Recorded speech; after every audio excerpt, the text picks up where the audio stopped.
वासुदेवाय।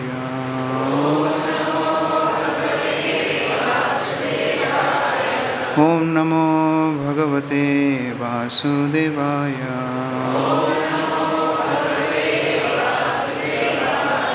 ओम नमो भगवते वासुदेवाय।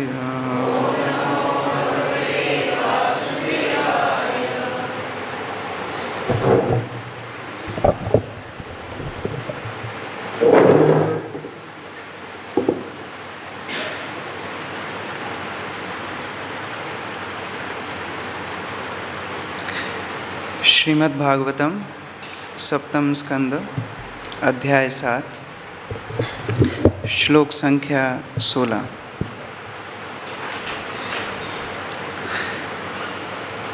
तत्तु कालस्य दीर्घस्त्वात् स्त्रीत्वात् मातुतिरोदशे ऋषिणानुगृहीतं माम्ना अधुनापि अजहत् स्मृतिः। शब्दार्थ ततः वह धर्म तथा ज्ञान विषयक उपदेश तू निस्संदेह कालस्य समय के दीर्घत्वात् दीर्घ होने के कारण स्त्रीत्वात् स्त्री होने के कारण मातुः मेरी माता का तिरोदधे लुप्त हो गया ऋषिणा ऋषि द्वारा अनुगृहीतम आशीर्वाद से माम मुझको ना नहीं अधुना आज अपि भी अजहात छोड़ पाए स्मृति स्मृति नारद मुनि के उपदेशों की। अनुवाद एवं तात्पर्य श्री प्रभुपाद के द्वारा। अधिक काल बीत जाने तथा स्त्री होने से अल्पज्ञ होने के कारण मेरी माता उन सारे उपदेशों को भूल गई, किंतु ऋषि नारद के मुझे आशीर्वाद दिया था, अतएव मैं नहीं भूल पाया। कृपया दोहराइए। अधिक काल बीत जाने तथा स्त्री होने से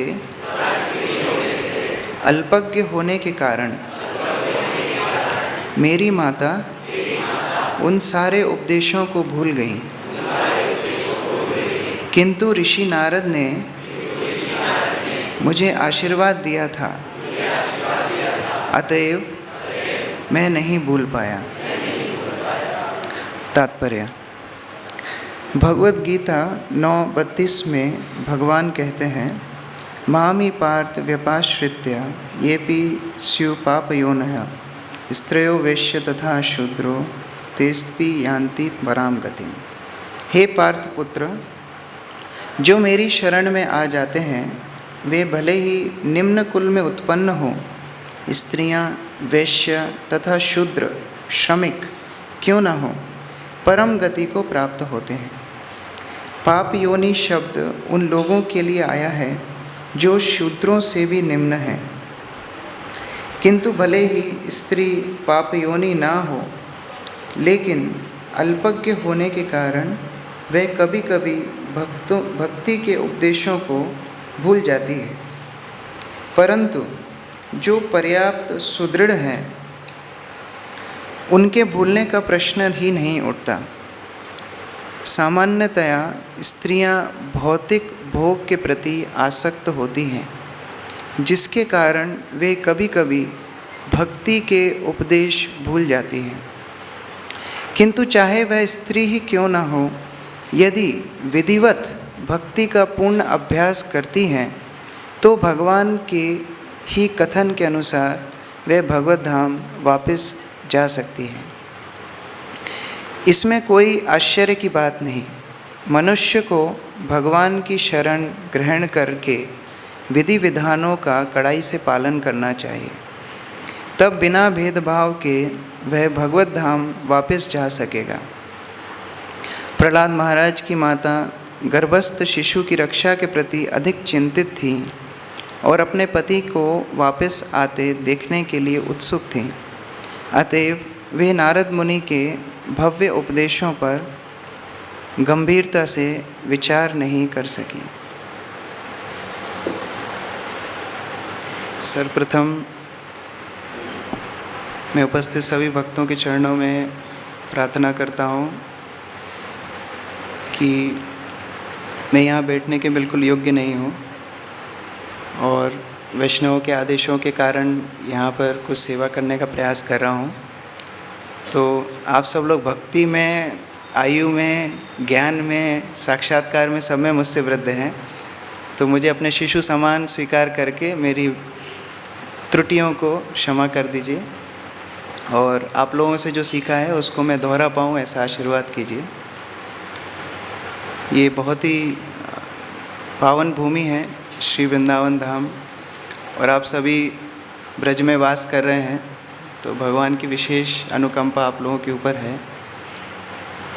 हम लोग यहाँ पर कुछ कृपा लेने के लिए आते हैं, तो आप लोग कृपा कीजिए कि हम लोग अपने भक्ति जीवन में कुछ प्रयास कर सकें, गुरु गौरांग की सेवा कर सकें। भागवत का ये खंड बहुत ही महत्वपूर्ण है। प्रहलाद महाराज की कथा भगवान श्री चैतन्य महाप्रभु नित्य रूप से सुनते थे। चैतन्य महाप्रभु सभी अवतारों के सार हैं, अवतार सार, गौरा अवतार। और ऐसे अवतारों के सार श्री चैतन्य महाप्रभु प्रतिदिन जिस भक्त के बारे में सुनते हो उसका व्याख्यान कितना महत्वपूर्ण होगा आध्यात्मिक रूप से। तो प्रहलाद महाराज के ऊपर ये पूरा स्कंद एक तरह से समर्पित है। और अभी जो दृष्टांत चल रहा है, प्रहलाद महाराज अपने स्कूलमेट्स, सहपाठियों को भगवत ज्ञान की चर्चा कर रहे हैं। और कई बार जब स्कूल में ऐसा देखा जाता है, हम लोग भी जब स्कूल में थे, जब हम देखते हैं कि कोई सहपाठी कुछ विशेष काम कर रहा है, जैसे कोई वायलिन लेके आ गया, वायलिन बजा रहा है, तो हम लोग पूछते हैं कि आपने कहाँ से सीखा? हम तो एक ही स्कूल में हैं, एक ही कोचिंग में हैं, आपने कहाँ से सीखा? तो ऐसे ही प्रहलाद महाराज के सहपाठी उनके प्रश्न पूछ रहे हैं कि आपने ये सब कहाँ से सीखा? तो प्रहलाद महाराज बता रहे हैं कैसे नारद मुनि की कृपा से उन्होंने भगवत ज्ञान प्राप्त किया। ये बड़ा ही रोमांचक अवसर होता है जब कोई हमसे पूछता है कि आप भक्ति में कैसे आए। जो प्रवचन नहीं भी देना चाहता है वो भी 2-3 घंटे बोल लेता है। एक बार हम लोग एक स्थान पे ड्राइव करके जा रहे थे और एक माता गाड़ी चला रही थी। उनकी आयु बहुत ज़्यादा थी, लगभग 60 साल, तो 55-60 के बीच में। और हम लोग कुछ यूथ पीछे बैठे थे और हम देख रहे थे कि वो माता को बहुत नींद आ रही है। तो अब गाड़ी चला रही है हाईवे पे और उनको बड़ी नींद आ रही है। हम लोगों ने प्रयास किया कि उनको हम कुछ पानी पिलाएं, बहुत कुछ प्रयास किया, लेकिन उनकी नींद जा ही नहीं रही थी। तो फिर हमने उनको पूछा, माता जी अच्छा बताइए आप भक्ति में कैसे आई? बस सारी नींद उड़ गई। फिर जब तक ड्राइव की तब तक सुनाती रही, जाने के बाद भी 2 घंटा सुनाती रही।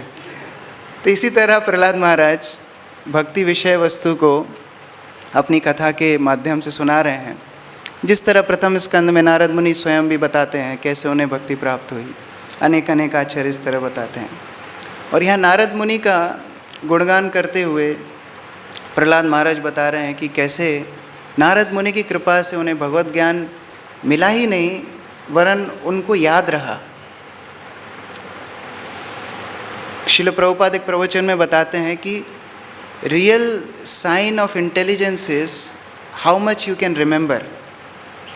क्योंकि ज्ञान तो बहुत है, हम लोग सभी लोग पढ़ते हैं, सुनते हैं, लेकिन प्रहलाद महाराज उस ज्ञान को अपने जीवन में अपना पाए, याद रख पाए, पालन कर पाए। ये नारद मुनि की विशेष कृपा उनके ऊपर थी। वास्तव में श्रीमद् भागवतम के मुख्य हीरो हैं नारद मुनि।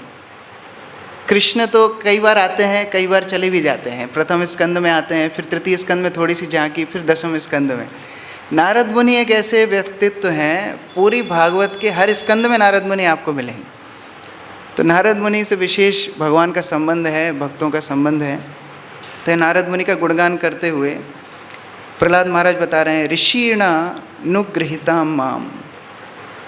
उन ऋषि की कृपा से, उनकी अनुकंपा से, उनके अनुग्रह से मैं भक्ति जीवन को समझ पाया और मैं भक्ति जीवन को याद रख पाया, भक्ति की सिद्धांत को याद रख पाया। तो यहाँ पर अनेक आचार्यों ने टिप्पणी की है और उन्होंने बताया कि महत् कृपा का क्या फल होता है और महत् कोप का क्या विफल होता है।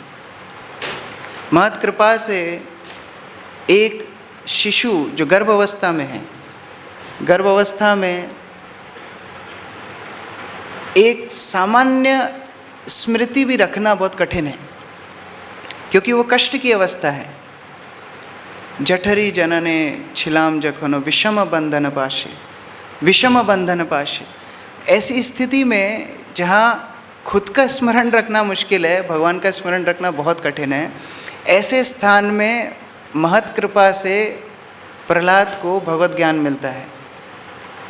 और वैकुंठ धाम में जहाँ भगवान का स्मरण सहज है, जहाँ भगवान की भक्ति सहज है, ऐसे स्थान में चतुष्कुमार के कोप से जय विजय को श्राप मिलता है। उनके अंदर अशुभ वासना आ जाती है। तो अशुभ वासना आती है महत् कोप से। सामान्यतः महत् लोग कोप नहीं करते हैं, लेकिन भगवान कोप करते हैं अगर महत् के प्रति अपराध हो जाता है, तो साधुओं के प्रति अपराध हो जाता है, वहाँ से कनेक्शन कट हो जाता है। जैसे श्री चैतन्य चरितामृत में बहुत ही प्रमुख उदाहरण है, हम सभी जानते हैं। श्रील माधवेंद्रपुरी के दो शिष्य, ईश्वरपुरी और रामचंद्रपुरी। ईश्वरपुरी प्रेम के सागर बन जाते हैं महत् कृपा से, और रामचंद्रपुरी निंदुक बन जाते हैं। किस कारण से? अपने गुरु के प्रति अपराध करने से। तो यहाँ प्रहलाद महाराज बल दे रहे हैं कि कैसे भगवान की कृपा मिलती है भक्तों के माध्यम से। तो कोई पूछ सकता है कि माता भी तो प्रहलाद महाराज की माता भी तो नारद मुनि से सुन रही थी, तो उनको क्यों नहीं कृपा मिली? श्रील प्रभुपाद तात्पर्य में ही बता रहे हैं, कैसे अगर कोई स्त्री हो, पुरुष हो, कोई भी हो, अगर भगवान की भक्ति में दृढ़ता से संलग्न है तो वो सर्वोच्च है। कुंती महारानी की शिक्षाएं में प्रभुपाद इस पे बहुत बल देते हैं विस्तृत रूप से। प्रभुपाद बताते हैं कि स्त्रियां सामान्य रूप से भौतिक दृष्टि से हम बोलते हैं कि कम बुद्धि है, लेकिन आध्यात्मिक रूप से ये बहुत ही अच्छा गुण है। क्योंकि जब भी हम देखते हैं कोई सामाजिक कार्यक्रम, धार्मिक कार्यक्रम होता है, वहाँ महिलाएं ज़्यादा आती। उनके लिए सहज रूप से भगवान के प्रति समर्पण करना आसान हो जाता है। किंतु प्रहलाद महाराज की माता नारद मुनि के ऊपर ध्यान से ज़्यादा ध्यान कहाँ था? शिशु की रक्षा करना, हिरण्यकश्यप वापस आएंगे उनकी प्रतीक्षा करना। इस कारण से नारद मुनि के वचनों पे वो ध्यान नहीं दे पाए। इसलिए प्रतिदिन हम लोग गुरु पूजा में क्या गाते हैं? बंदमुई सावधान मते। एक बार एक स्थान पर एक इस्कॉन गुरु प्रवचन देने वाले थे, और उनके प्रवचन देने से पूर्व भक्तों को आना चाहिए था, लेकिन जब वो प्रवचन देने के लिए बैठे तो देखा 5-10 भक्त सामने बैठे।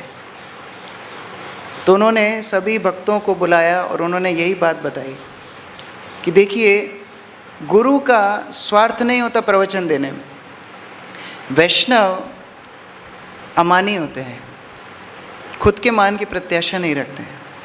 तो जो खुद के मान की प्रत्याशा नहीं रखते हैं, वो कैसे दूसरों को उपदेश दे सकते हैं? लेकिन ये सेवा के रूप से वैष्णव करते हैं हमारी भलाई के लिए।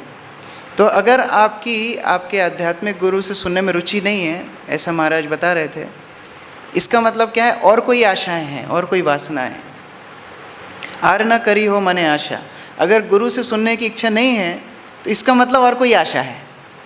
तो यहाँ पर प्रहलाद महाराज की माता इस कारण से वो फल को प्राप्त नहीं कर पाए जो प्रहलाद महाराज गर्भ में प्राप्त कर पाए। तो कोई पूछ सकता है कि अच्छा आप भी तो बालक थे, आप कैसे याद रख पाए? तो उन्होंने पूरा क्रेडिट दिया नारद मुनि को। नारद मुनि के आशीर्वाद से मैं याद रख पाया। प्रहलाद महाराज अभी नारद मुनि को याद कर रहे हैं, गर्भ में नारद मुनि कृपा को महसूस कर रहे थे, और नरसिंह देव के आने के बाद भी नारद मुनि को याद कर रहे हैं। एवं जन्म निपतितम प्रवाहि कूपे, वहाँ भी नारद मुनि को याद रख रहे हैं। एक भक्त का संबल होता है गुरु की कृपा, चाहे कोई बद्ध अवस्था में हो, साधक अवस्था में हो या प्रेम अवस्था में हो, उनका संबल होता है गुरु की कृपा। गुरु की कृपा को जितना साक्षात्कार हम कर सकते हैं उतना हमारे भक्ति जीवन में हम प्रगाढ़ रूप से आगे बढ़ पाएंगे। गुरु की कृपा सबके ऊपर है।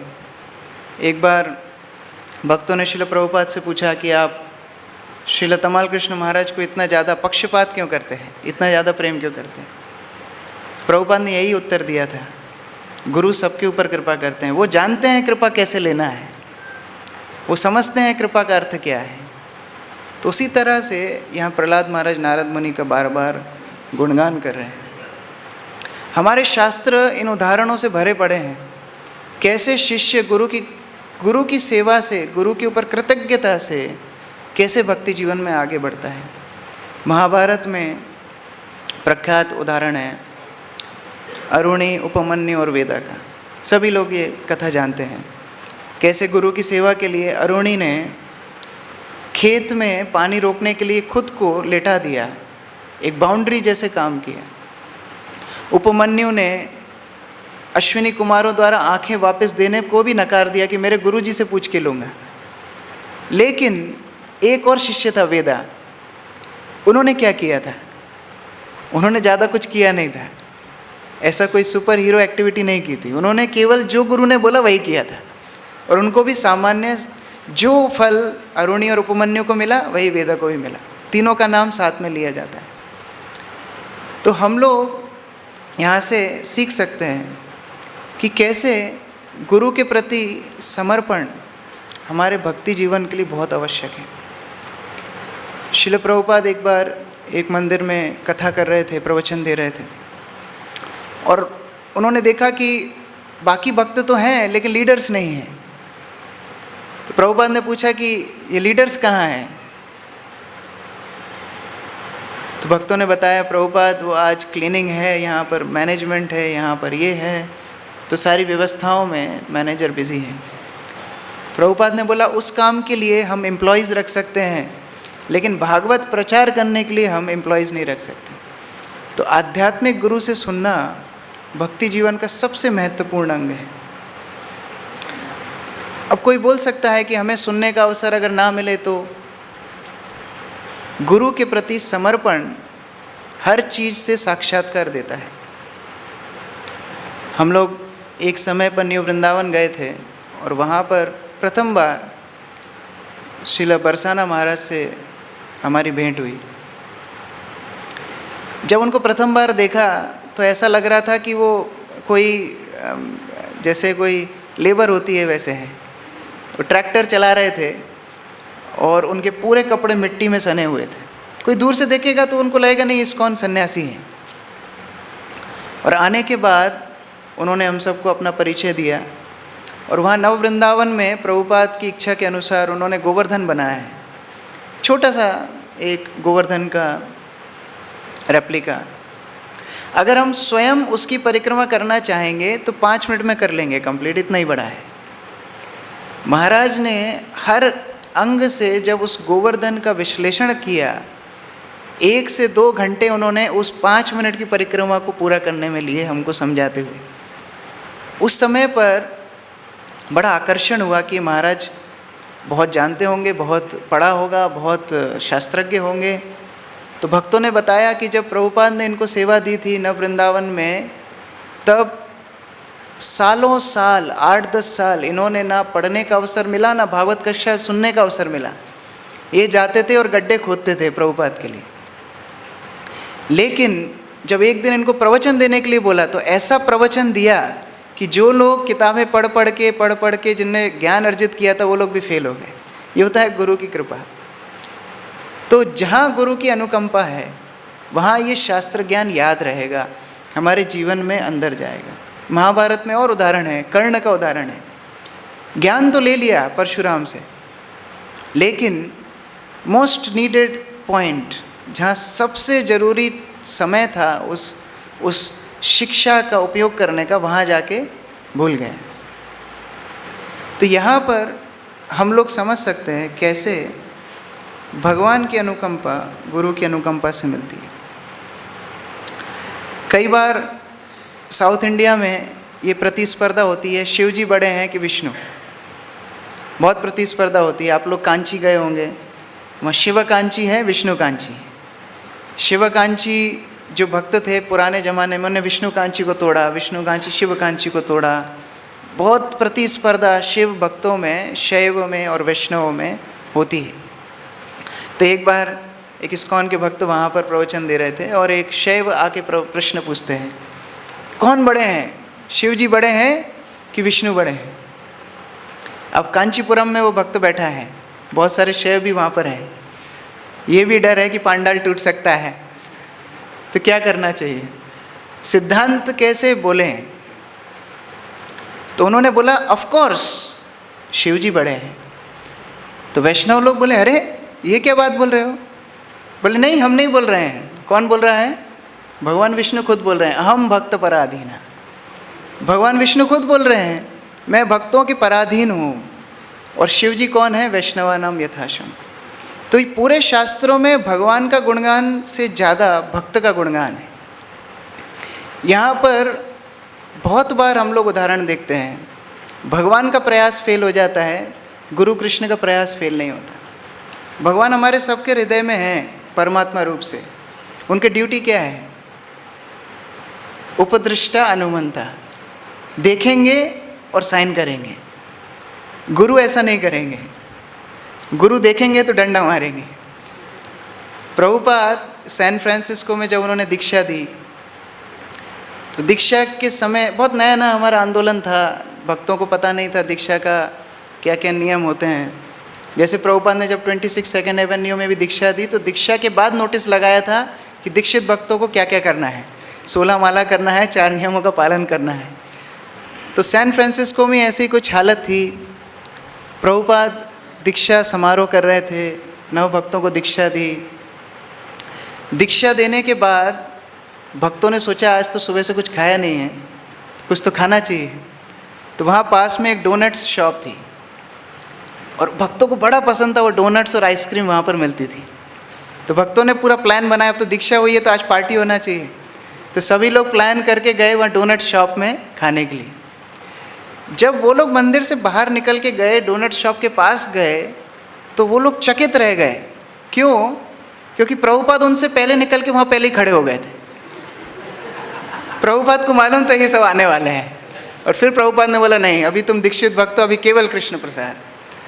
तो भक्त अपने जीवन में गुरु को इतनी महत्वता दे ना दे, गुरु भक्त की फ्री विल में, स्वतंत्र इच्छा में भी घुस जाते हैं। बलवत भक्ति देने का अधिकार केवल गुरु और वैष्णवों का है, क्योंकि अगर कृष्ण किसी को भक्ति देंगे और किसी को नहीं देंगे तो पक्षपात का आरोप लग जाएगा। लेकिन गुरु वैष्णव बलवत भक्ति देते हैं।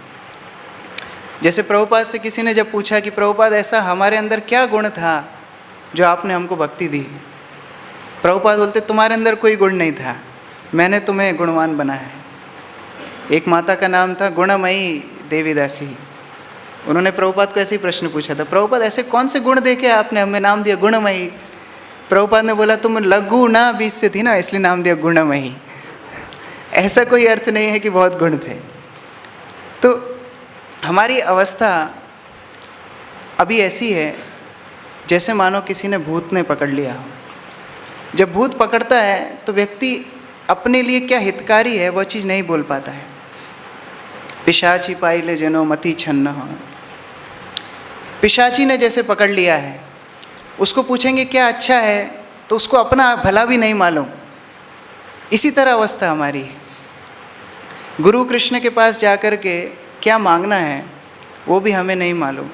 इसीलिए वैष्णवाचार्य बताते हैं कि गुरु वर्ग के पास जाके पहले प्रार्थना करना चाहिए। हम लोग देखें, हम लोग अर्चन करते हैं, सबसे पहले गुरु को वंदना करते हैं, श्री गुरु अर्चना। हम लोग मंगल आरती करते हैं, संसार दावन वंदे गुरु श्री चरणारविंदम। दर्शन आरती में हम गुरु पूजा करते हैं। हमारी हर पद्धति में गुरु को महाप्रसाद को जब भोग को जब निवेदन करते हैं तब गुरु को प्रणति करते हैं। जब शुरू करते हैं तो प्रणति करते हैं, दंडवत प्रणाम करते हैं तो गुरु को प्रणाम करते हैं। ये हमारी संप्रदाय में बताया गया है कैसे गुरु की तरफ से जाएंगे तो वास्तव में एक फ़िल्टर लग जाता है। हमारी क्या इच्छाएं हैं वो जो मैटर नहीं करती, क्या हमारे लिए अच्छा है वो गुरु हमको देते हैं। तो उस तरह परंपरा में प्रहलाद महाराज गुरु का गुणगान कर रहे हैं। जैसे प्रभुपाद उदाहरण देते हैं, कृष्ण अगर आपको डायरेक्ट भी मिल जाएंगे तो भी रिस्क है। प्रभुपाद उदाहरण देते हैं, एक बूढ़ी माता को जंगल में कृष्ण मिल गए। कृष्ण बोलते मैं तुमसे बहुत प्रसन्न हूँ, मांगो क्या मांगते हो। बूढ़ी माता ने क्या मांगा, ये लकड़ी का गट्ठा मेरे ऊपर वापस रख दीजिए। तो ये स्थिति होती है। एक और उदाहरण भागवत में है, चित्रकेतु महाराज का। उनके गुरु अंगिरा ऋषि आए, उन्होंने क्या मांगा, कृष्ण भक्ति। क्या मांगा, पुत्र नहीं है। गुरु समझा रहे हैं कि देखो पुत्र होगा हर्ष शोक, हर्ष भी होगा शोक भी होगा, नहीं नहीं आप दे दीजिए बस, बाकी हम देख लेंगे। जब हर्ष शोक हुआ तो बाद में चित्रकेतु महाराज की क्या परिस्थिति हुई। तो इस तरह क्या मांगना है वो भी ज्ञान हमको नहीं है। इसलिए आश्रय करके, आश्रय करिए बंधु श्री गुरु चरण, आश्रय करके गुरु के चरणों में समर्पण करना चाहिए। हमारे लिए क्या अच्छा है वो हमको दीजिए।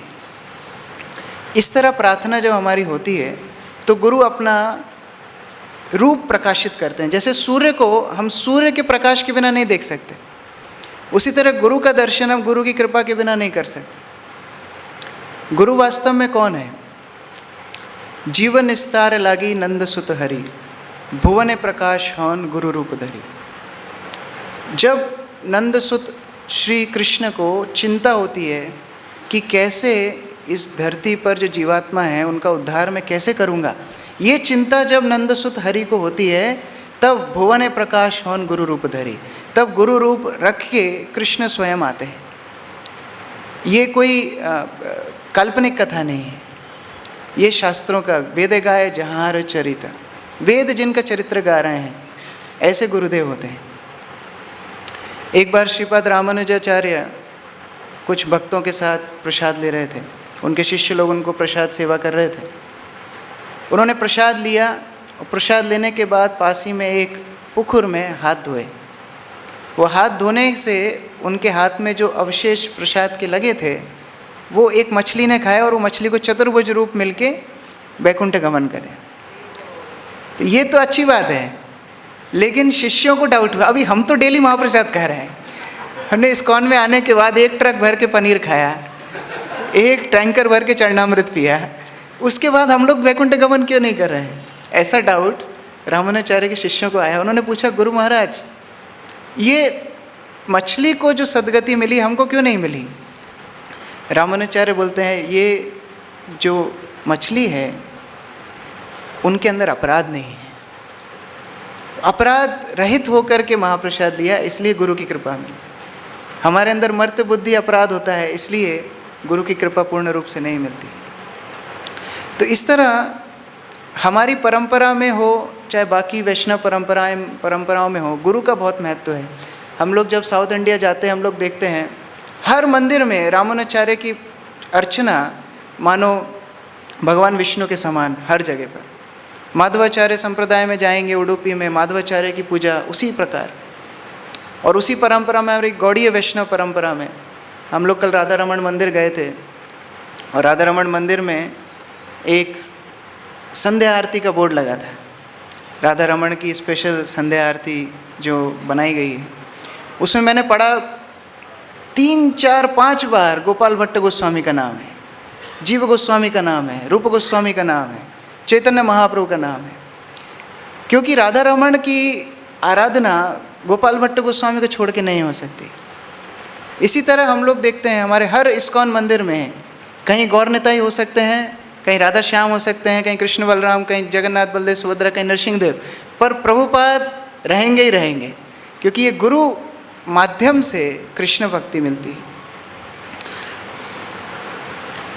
कई बार विस्मय हो जाता है गुरु के चरित्र पे, गुरु के निर्देशों पे। कई बार हमारी मर्त बुद्धि के कारण हम लोग संदेह कर बैठते हैं, लेकिन उस परीक्षा को जो पार कर जाता है वही कृष्ण भक्ति प्राप्त कर पाता है। क्या युधिष्ठिर महाराज ने कोई गलतियां नहीं की थी? लेकिन युधिष्ठिर महाराज की गलतियों करने से क्या वो शुद्ध भक्त नहीं रहे? अनेक अनेक भक्तों के उदाहरण है, क्या उनने गलतियां नहीं की? संजय जो धृतराष्ट्र के साथ रहते थे, धृतराष्ट्र के जाने के बाद विलाप कर रहे हैं, मेरे मालिक कहाँ गए? किस तरह की आसक्ति है? धृतराष्ट्र जैसे व्यक्ति के लिए संजय की आसक्ति है। तो उस तरह गुरुवर्ग के प्रति आसक्ति रहना चाहिए। एक बार महाराष्ट्र में एक महान संत हुए रामदास। वो रामदास अपने शिष्यों को लेकर के एक बार गमन कर रहे थे और एक स्थान पे उन्होंने देखा कि एक अंधा कुआं है, गहरा अंधा कुआं है, और उसमें से पूरा गांव पानी लेता है। लेकिन समस्या क्या है, उसके ऊपर एक पेड़ की टहनी है और उसकी पत्तियों से वो कुआं गंदा होता रहता है। तो गांव वालों को बड़ी परेशानी होती है। रामदास ने बोला, इस टहनी को कौन काटेगा? और वो इतना रिस्की पेड़ था, एकदम झुका हुआ, और उसकी टहनी काटने में पहले उसके ऊपर चढ़ना पड़ेगा, काटना पड़ेगा, और रिस्क ये था कि जो काटेगा वो पानी में, कुएं में गिर जाएगा। और इतना गहरा कुआं, अंदर सांप है क्या है कुछ पता नहीं। तो शिष्यों को जब रामदास ने बोला कि कौन काटेगा, तो एक दूसरे को देख रहे थे। सेवा जब आती है तो ऐसा हो जाता है, इधर कौन उधर कौन, तो सब लोग एक दूसरे को देख रहे थे कौन काटेगा। कोई भी आगे आया नहीं। एक शिष्य आगे आया, बोले गुरु महाराज मैं काटूंगा। तो रामदास उनको पूछते हैं कि आप काटेंगे, आपको पता है आप पानी में गिरेंगे, आपकी मृत्यु हो सकती है? तो शिष्य बोला हाँ, उसमें कोई समस्या नहीं है। बोले आप कैसे ये रिस्क ले सकते हैं? बोले जब मैंने दीक्षा ली थी तो आपने मुझे आश्वासन दिया था कि भवसागर से आप मुझे पार करेंगे, तो ये कुआं कौन सी बड़ी चीज़ है, आपके आदेश के लिए मैं इधर जा सकता हूँ। तो वो चढ़ गया और टहनी काटने लगा। अब बाकी के शिष्य बोल रहे नया है ना, नए नए में ज़्यादा समर्पण होता है जो कहावत है ना, नया मुसलमान तेज नमाज पढ़ता है। तो ये नया नया उत्साह है, देखो गिरेगा मरेगा ये पक्का। तो काट रहा था, बाकी लोग हंस रहे थे, रामदास बड़े गंभीर रूप से देख रहे थे।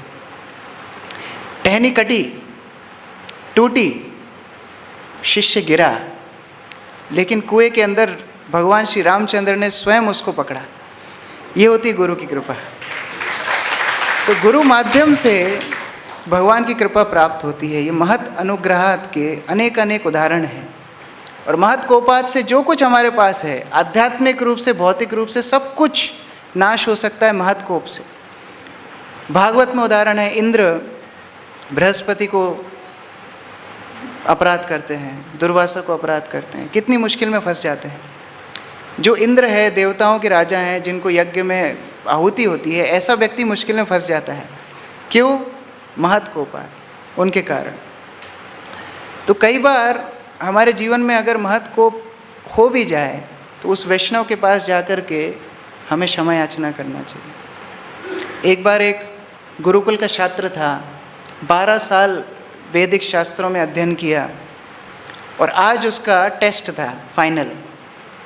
अगर ये टेस्ट पार कर जाएगा तो वो फिर अपना गुरुकुल खोल सकता है, ऐसा पुराना रीति रिवाज होते थे। तो फाइनल दिन 12 साल बाद उसकी परीक्षा होनी है। उसके गुरु जानते थे कि इसके अंदर कुछ दम्भ है।